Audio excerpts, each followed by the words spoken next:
Hello guys, welcome to the OLED Wave weekly paper reading channel. Today we're going to be sharing a generative AI paper. The title is Normalizing Flow, Introduction and Review of Current Methods. This is a classical review paper, and the reason we review that is because the normalizing flow right now is being actively applied to speech synthesis, video generation, and image generation. It's important for us to review what the method is about and how we can benefit from it. First of all, introduction. What does the normalizing flow mean? First of all, the goal of lots of the machine learning is to model the probability distribution given samples drawn from that distribution. As we know that there are certain types of methods, for example, GAN and the VAE. We have a paper reading on the VAE.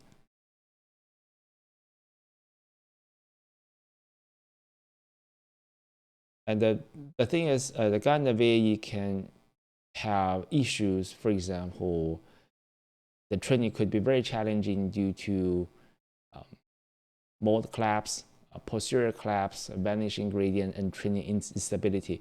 As far as I know, especially the VAE, it's not that effective for speech synthesis. And nowadays, you can see that the author mentioned that this audio generation has been using the normalizing flow. It's becoming more and more popular, and I do recommend, if you are interested in this survey paper, you should read the VAE. And I want to say that the biggest benefit of the normalizing flow is that you can get a tractable distribution, and also the density estimation can be exact, and the sampling can be efficient, right? About the background, first of all, this is the definition of normalizing flow. First of all, it's a transformation of a simple probability distribution into more complex distribution. So you can see from the bottom left figure, you can start off with a basic distribution Z, follows a normal distribution. Then you can apply either just a one or multiple sequential transformation by calling the function y equals to g of z. Then you can get more and more sophisticated probability distribution, okay, like shown in the figure here. The question comes, how do you estimate the density of a sample? That's a problem of a py of y, right? This is a very difficult question to answer, because suppose you have a this is a y, and you suppose you have an observable x, then the p of y equals to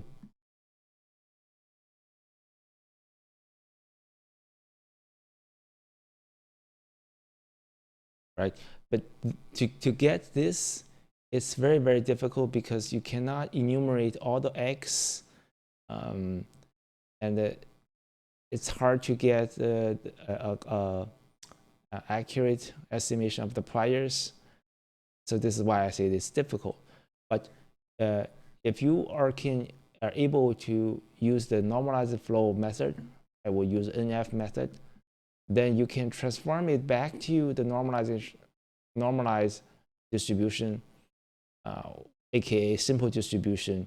Then the question of this became the question of pz of z, and then this distribution is known to us. The only issue is how do you get the transformation function f. Okay.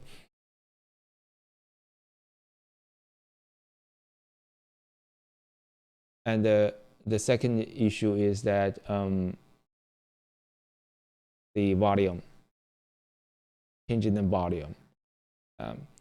So this is easy to understand. Suppose on the original space, you have a so-called distribution like this is the mean, and this is the distributions centroid, right? Mean, and the standard deviation. And then this is on the z binary, z plane.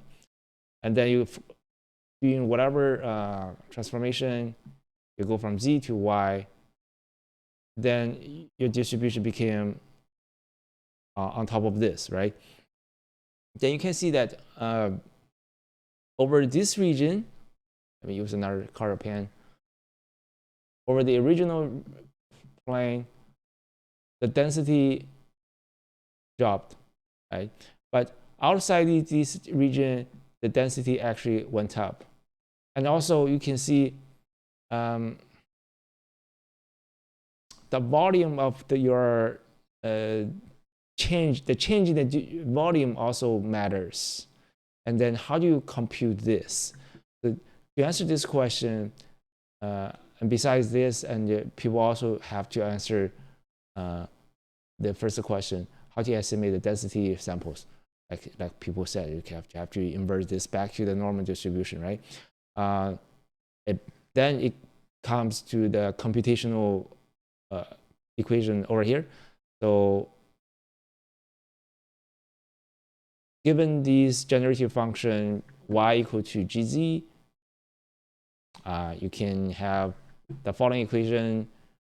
This probability just equals to pz of f of y, and then all that you have to pay attention to is you have to times I call myself this a volume factor. So this is like a scaling in the volume or scale for your density. Okay, density factor.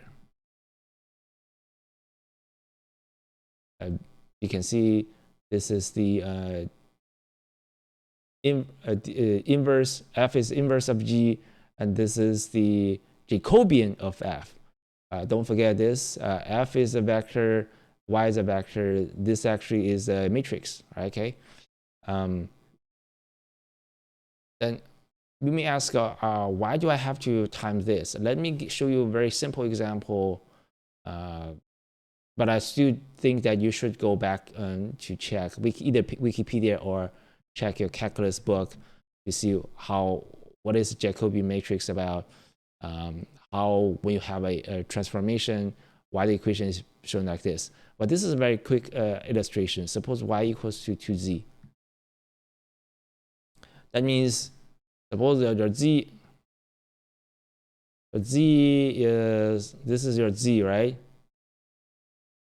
And then y equals to 2z, your y moved to here. Am I right? This is your y, this is your z. And you can see the density of y actually dropped by 50%. Am I right? But your volume of the y became bigger, right? Then this is why you have to time this factor. The probability of y actually is equivalent to 1/2. All right. So this is a very simple illustration of the determinant, how the determinant works here, because either the density changed or the volume changed. There's one thing you have to pay attention to, which is the inverse function f.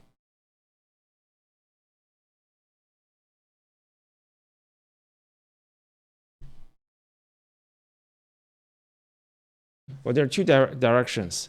The F is called the normalizing direction. It is going from a sophisticated distribution to a simple distribution.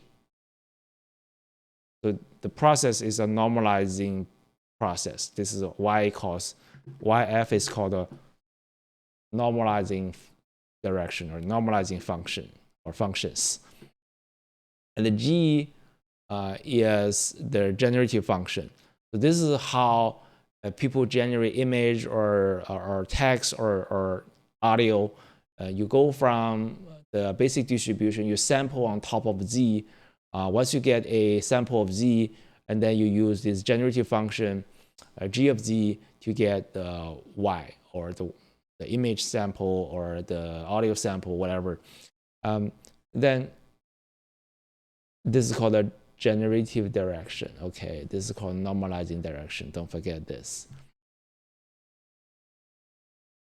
And this is, I think, also this is important. The notation. Well, this actually mean that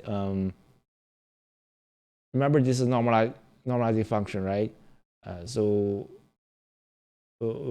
basically you go from f1 y of y, this is f2 of f1 y, blah blah blah, until you got fn of everything. And then this is the what do you call that? This is z, right? And the same thing happened to the g. This is a this circle means composition or compose. Actually, what it actually does is you go from G1, Z, and G2, Z, G1, blah, blah, blah, into Gn of everything. Then you got what? A Y, right?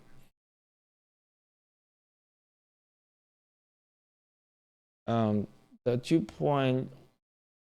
2.1.1 is more mathematically stuff. I don't think you guys would be interested in that. Talking about application, first of all, this is very widely used with the normalized flow. This is called density estimation.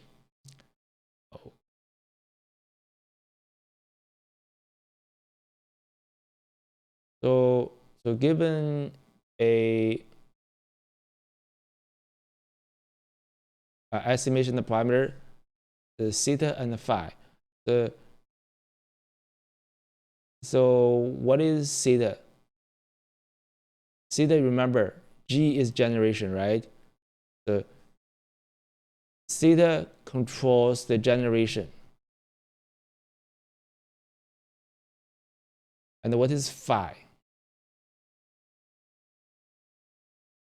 Phi is P of Z, PZ is given and it's parametrized by vector phi. So phi is the parameters of the distribution Z, okay, related to the Z. And then once you have a set of data observed from something, okay, then you can perform the likelihood-based estimation to estimate the parameters of the generation process and also the distribution of Z, right? Estimating generative models parameter and also the, I call that latent variables distributions parameter, okay? How do you estimate this? And then you can write the probability of the data set given these two parameters, right? And then you can write this in this way by applying the independent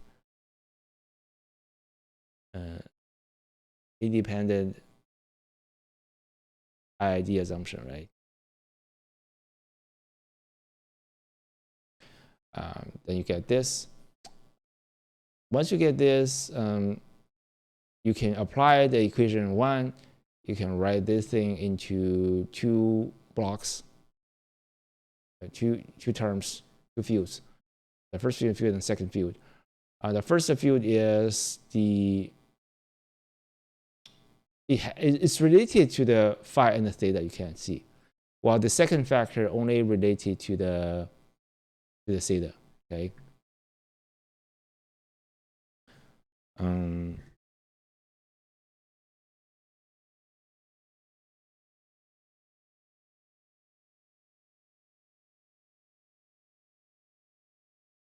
And you can see for this one, if you're familiar with the VAE, what does this look like to you?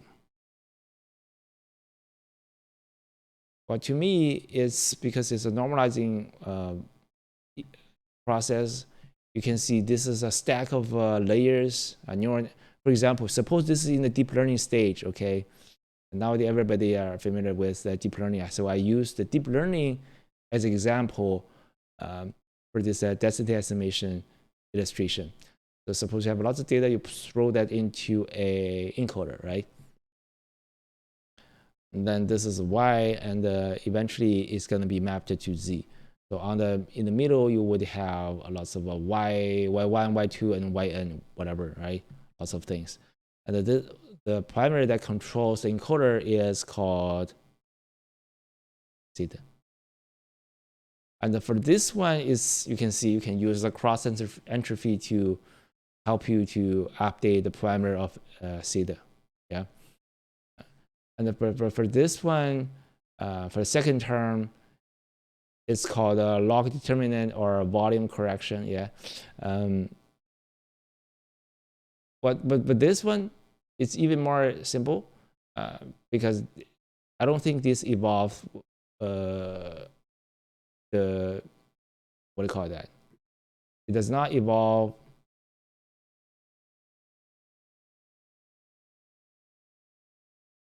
log determinant. Yeah, I think this is the derivative of the functions. As long as your function is differentiable, you got your Jacobian matrix.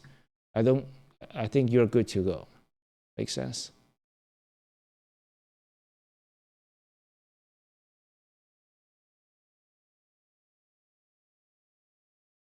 So people may ask, why do you put f here, not a g here? The reason was because in this equation, suppose you want to estimate the parameter, of course, like people said, the f is invertible and g is invertible, right? So getting the parameter of f is almost equivalent like getting the parameter of g. But estimating if suppose you put the g function over here, then you have to compute, or not compute, you have to sample, doing the sampling, right? Because this is generation. So because this process is all about normalization. It does not have anything to do with sampling now, right, in equation 5. But suppose you're doing the sampling, then you have to go from z to y in a decoder. I would call that decoder process. This is z, and this is y, right? So you have to sample lots of z values, and then you get the samples of y. And you know, sampling usually takes lots of time. Sampling performance is determined by the cost of generative direction. So your training or estimating the parameters of the function g might be very slow. Makes sense?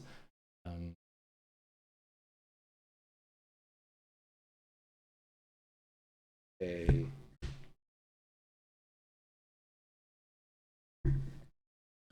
The second usage of the normalizing flow is the variational inference.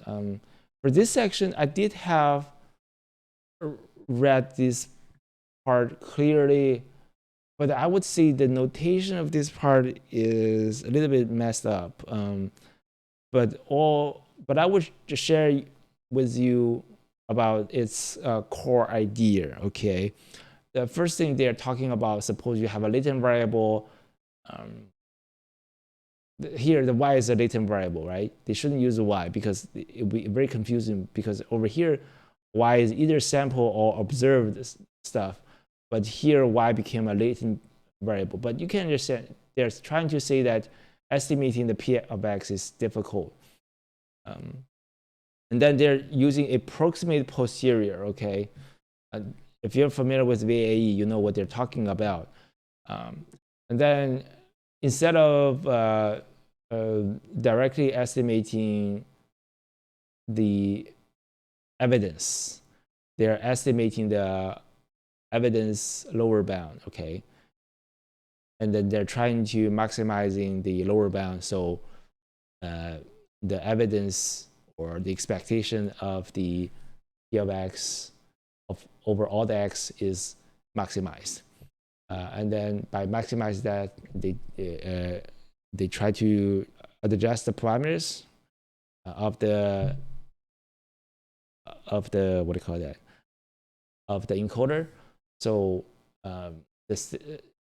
they can get the optimal parameter for maximizing the X. So this is how they estimate the parameters of the model or a VAE model. But here, in this paper, I think you guys should read this paper. This is not VAE, okay? They're saying that besides using the approximate posterior here, you can always do the reparameterize over here. It took me some time to understand this, but let me tell you what I understand from this. What they're talking about is that before using normalizing flow to get a variational inference, you always have to find some sort of observation and latent variable, this type of stuff. You always have to define a certain type of how do you say that? You always have to have some extra thing here. So this is to say, besides this approximate posterior, I just want to have this distribution to make that to be as close as the real world distribution as possible. I think this is my personal opinion, okay? I think they mess up with the notation. They just start talking about the concept. Before that, just remember this. Before that, you estimate this approximate posterior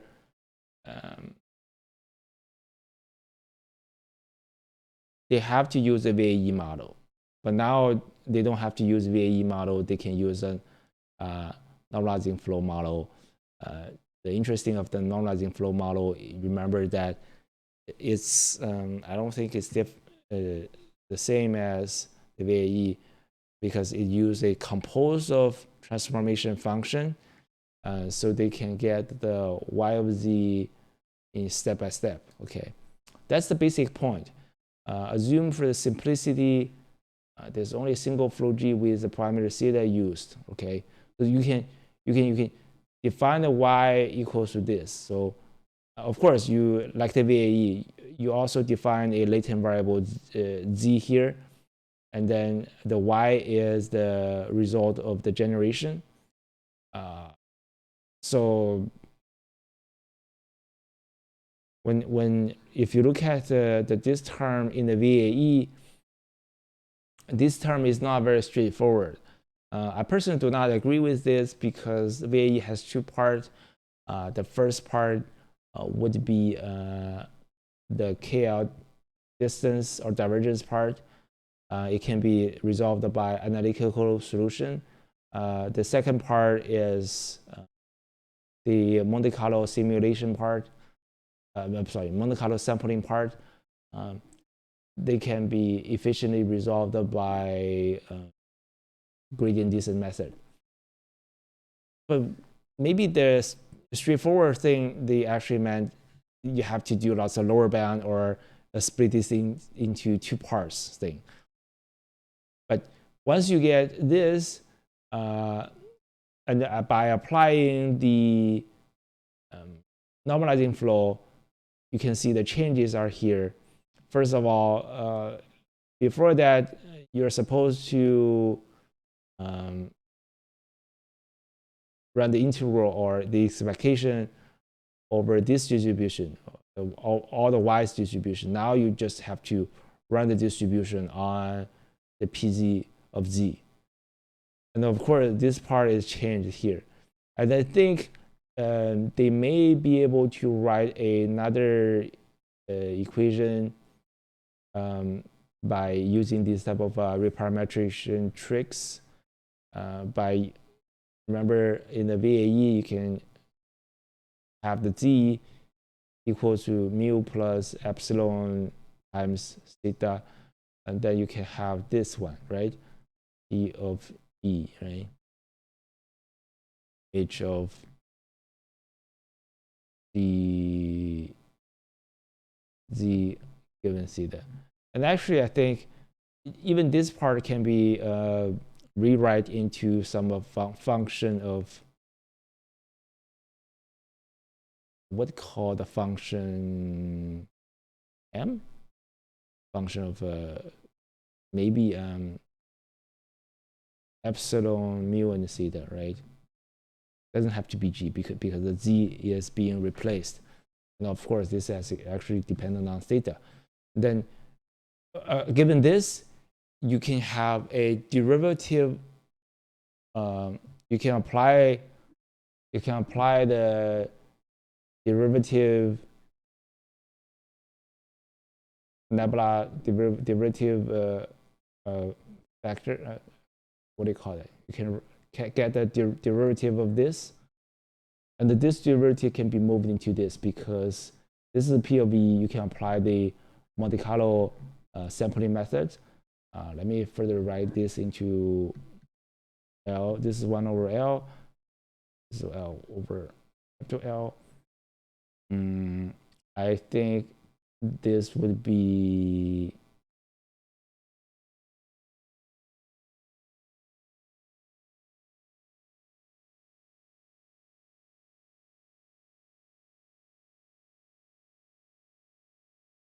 this, I think. So you can see, how do you see this? Do you think this is more straightforward than this? But don't forget, this G is composed of lots of transformation matrix, transformation functions is. All right. I think I forgot to mention one thing. There's one core thing they mentioned, that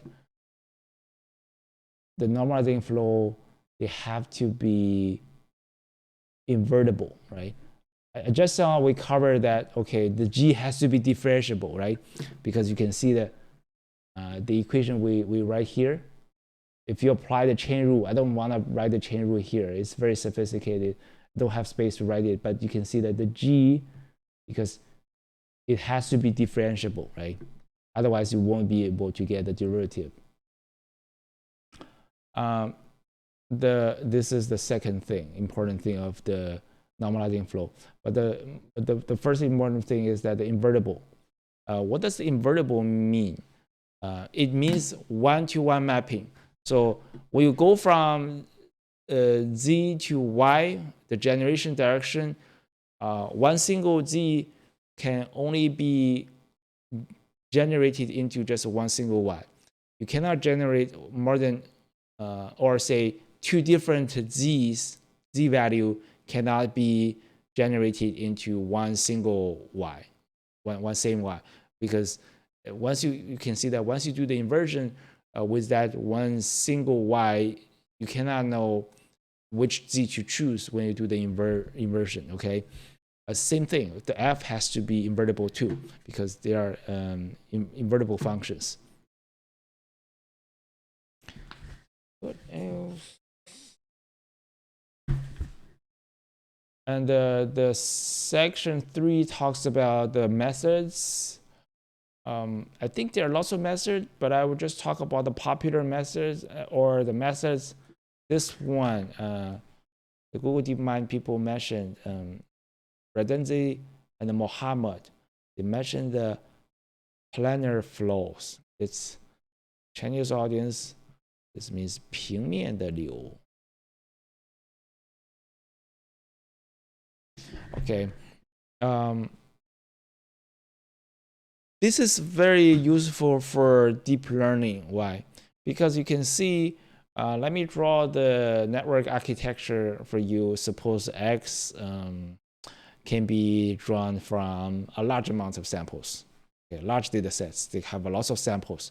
Then you can apply the deep learning method using GPU to parallelly compute the generation. Okay, and you can see the input.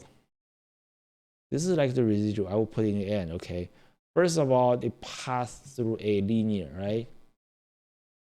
Pass through a linear. Remember, everything here is a vector. Okay.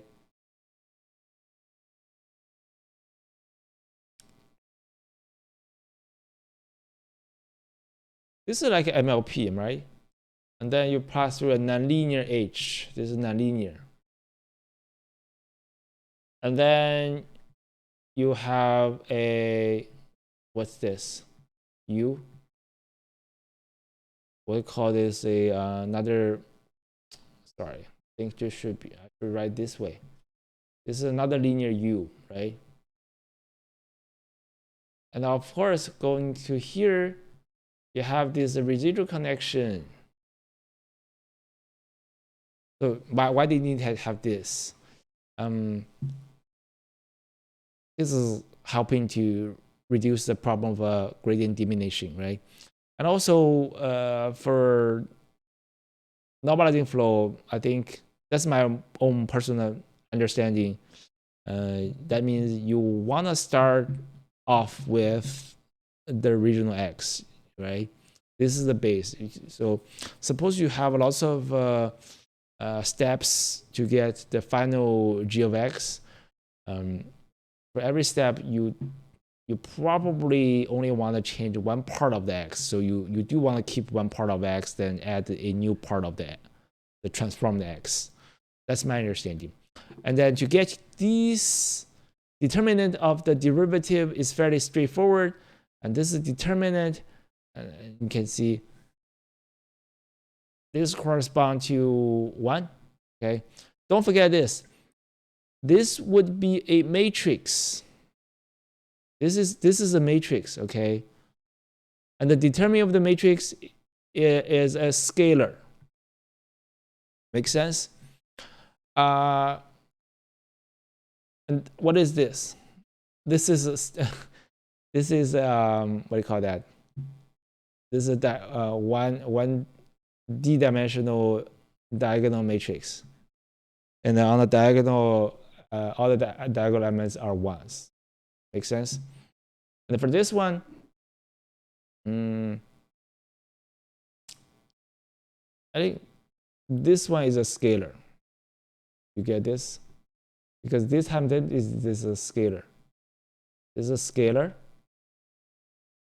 And the U times WT, this is a D by D matrix. This is a D by D matrix. And on the diagonal elements, there are U1 times W1, and this is UN times WN. So once you compute the determinant, it's very straightforward. All you have to do is just pull the 1 out of the determinant and put a scalar here. This is a scalar, it just moved here. And this one is the inner product of the two vectors. Make sense? It comes from here. If you cannot get this, you have to check your linear algebra. All right. Then you can see that this author designed this just for simplicity reason, I think. And you can see to compute the determinant of this is fairly straightforward. The Jacobian determinant is very straightforward. And then when you go back to the equation 1 here, this one is, how do you say that? I don't think I should call this has a closed form solution, or this has a what do you call that, polynomial form, or it takes the form of equation 11 in this case, planar flow. Suppose you use a planar flow, you can just replace this with a nonlinear transformation of the input, right? So this is still like a neural network. So this is definitely differentiable, and you can use the differentiable function to estimate this parameter. See that? Make sense? And then when you go to the Sylvester Flow, as you can see now, the x is still vector, but the w is no longer vector, it's a matrix, but everything is roughly still understandable. And you can see this part. This part, after this, you would get a vector, right? But they're saying that the vector size is m. Vector is greater than a lot less than the original dimension d. So you can see this is more like an encoder, right? A bottleneck encoder. So this is x. This is wt. W. And this is plus the b, right? B is also dimension of d. But after this, you pass through the h again. Then over here, u are d dimension, d by m. So you can see the u is like this. Interesting, right? So my understanding is that after this h of wt times x plus b, it reached to a something like a latent variable or embedding to store some of the information that you use at u to put up that as the original dimension as of x again. This is right. This is residual connection. So it might be different than the planar flow, but the computation is roughly the same. It's, I don't want to go over this again. You understand this. So everything that the Sylvester's this is very computational efficient if m is small. So I think by doing this, you don't have, for example, the original planar flow, the u is like this, right? The w is like this. This d by d, this d by d, too many parameters. But by doing the Sylvester flow, you can reduce the amount of parameters in the model, and you probably can achieve the similar results as the original model. So you can train the model faster. The radial flow, I didn't see anybody played with this in the speech synthesis. It's probably have not checked enough amount of papers. But this is the equation, right? It's straightforward. According to this, I don't think you can use the deep learning because this is a norm distribution. Norm distribution, I think you can also use parallel processing to accelerate the norm computation. But after this,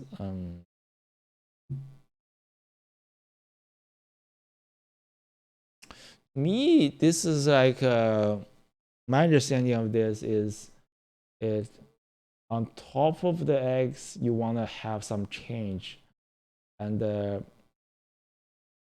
this is a scaled x with regard to scaled x minus x0. Okay, and the x0, yeah, I understand this. So the x0 is the point around which the distribution is distorted, right? It seems to me that they have applied a very strong constraint on this type of generation process.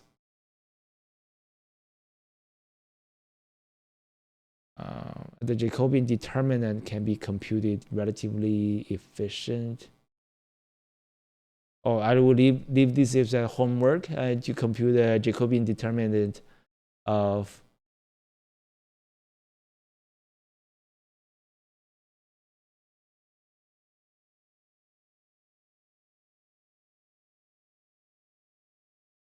you do this. Don't put the equation into GPT 4.0. Just leave you as a homework. Inverse cannot be given in a closed form. But that's probably the issue. All right, it cannot be given into a closed form. That means the f of x, there's no closed form. But it doesn't matter. Why?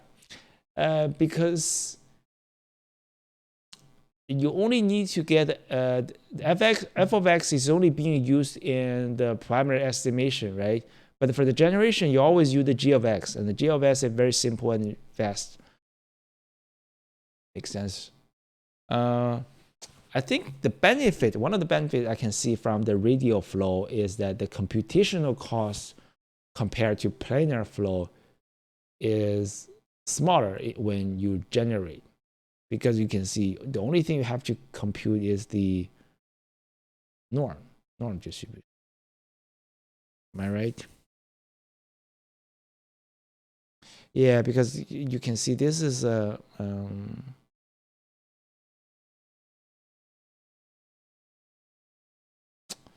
yeah, this is my gut feeling, because this is matrix multiplication and this is just a self norm. Should be faster. The other things I will skip that.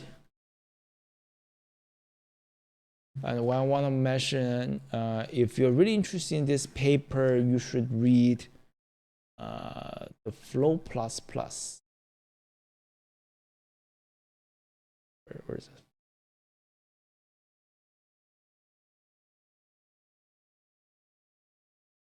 Yeah, check this one, the Flow plus plus model.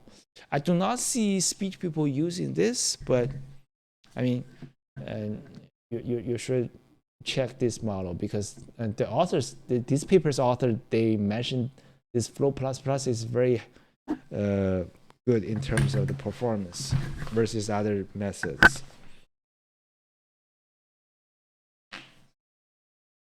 And for those of you who want to do research on the normalizing flows, you can check the residual flow part, this one.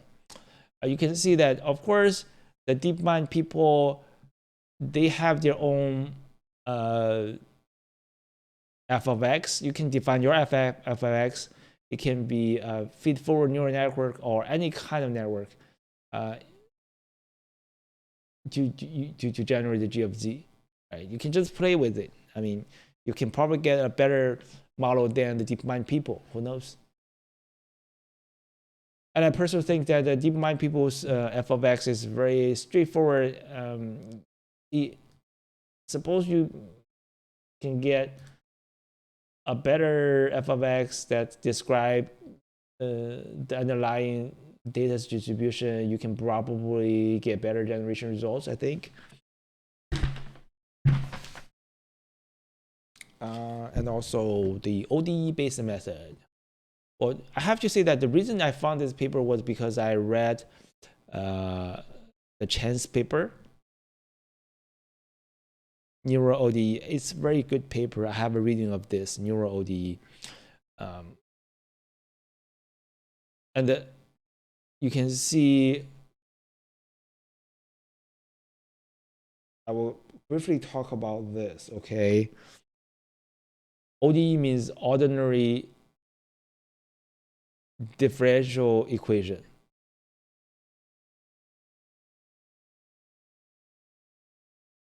ordinary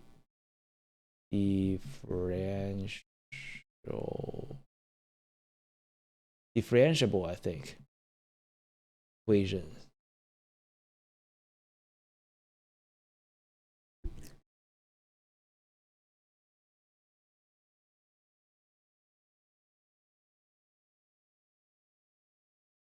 Or if you look at the equation, then they come up with something like this.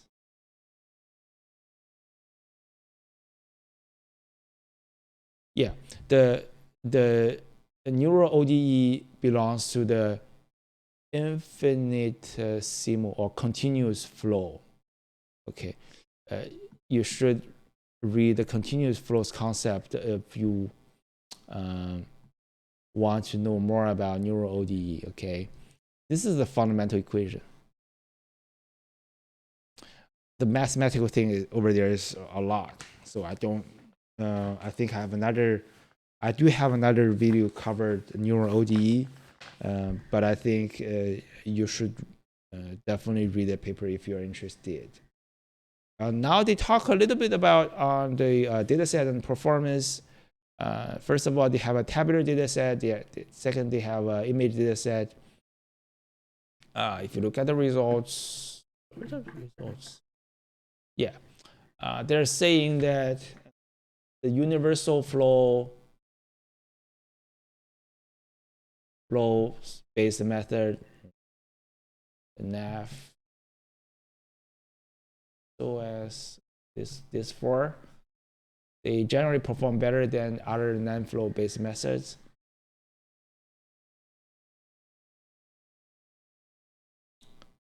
And also for the ImageNet task, they're saying that the Flow++ works the best. All right. What are the conclusions? Inductive bias. And you can see that when people design the normalizing flow, they tend to select the base measure. Okay, people want to use a simple distribution as the base measure, but everybody knows that that does not have to be the case. This is why the author said the inductive bias is being introduced here. And I think they may be useful in its own right. So they also didn't say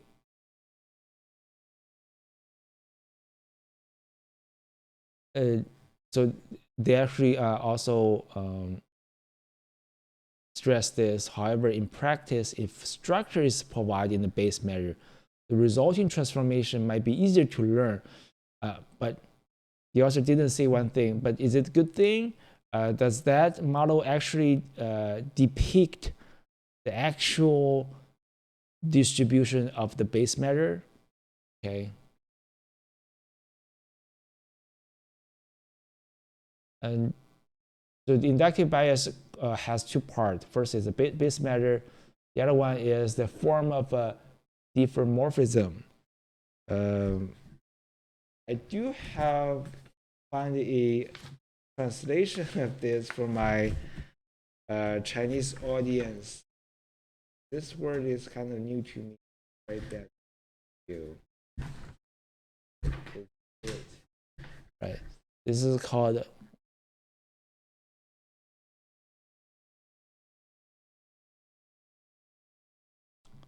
this 微分统配. What does that mean? Actually, I think if you check, I do have checked everything for you. I think this means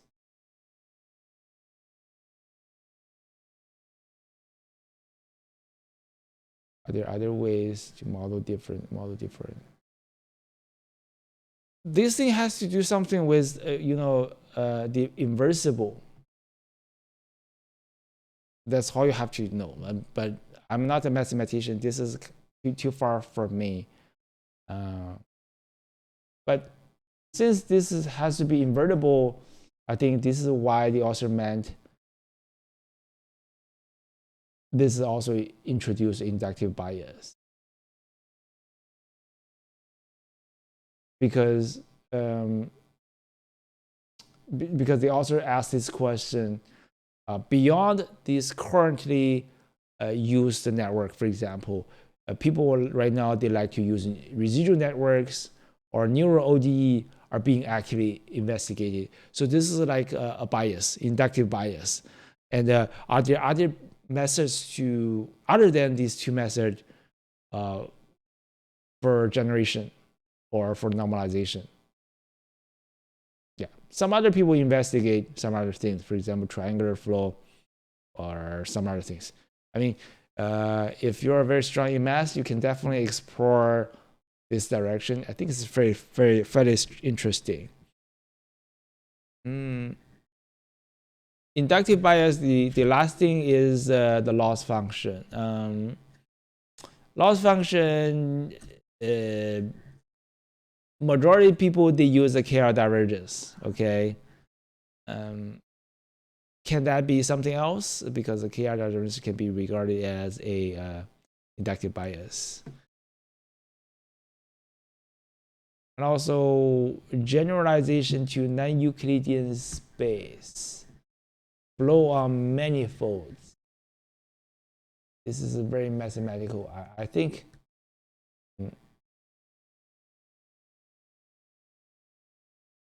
So right now you see it's applied to, yeah, that's the question. How best to conduct normalizing flow on a general differentiable manifold remains open question. I think right now people just operate on a relatively simple planar or normal space, right? Or planar flows or something like this. But can you map to the manifold? That could be interesting.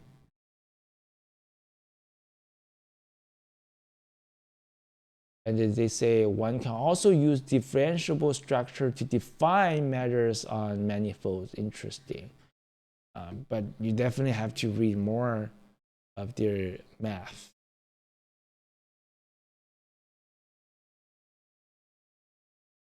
Beyond this, they have a discrete distribution. This is interesting because you can apply something called a discrete latent variable. But the author asked this question. However, can we define normalizing flows if one or both of our distribution are discrete?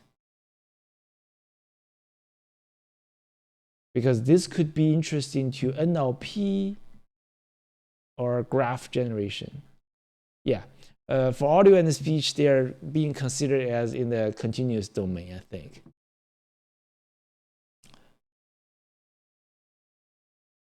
Model bijective. Bijective means one-to-one mapping. Okay.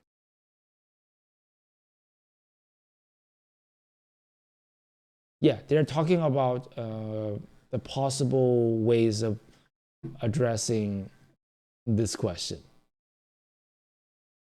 Okay. I hope you found this video interesting. Please don't forget to share that with your friend. And also, please also don't forget to hit subscribe and hit that little bell. All right. I think that's it for today. Stay tuned.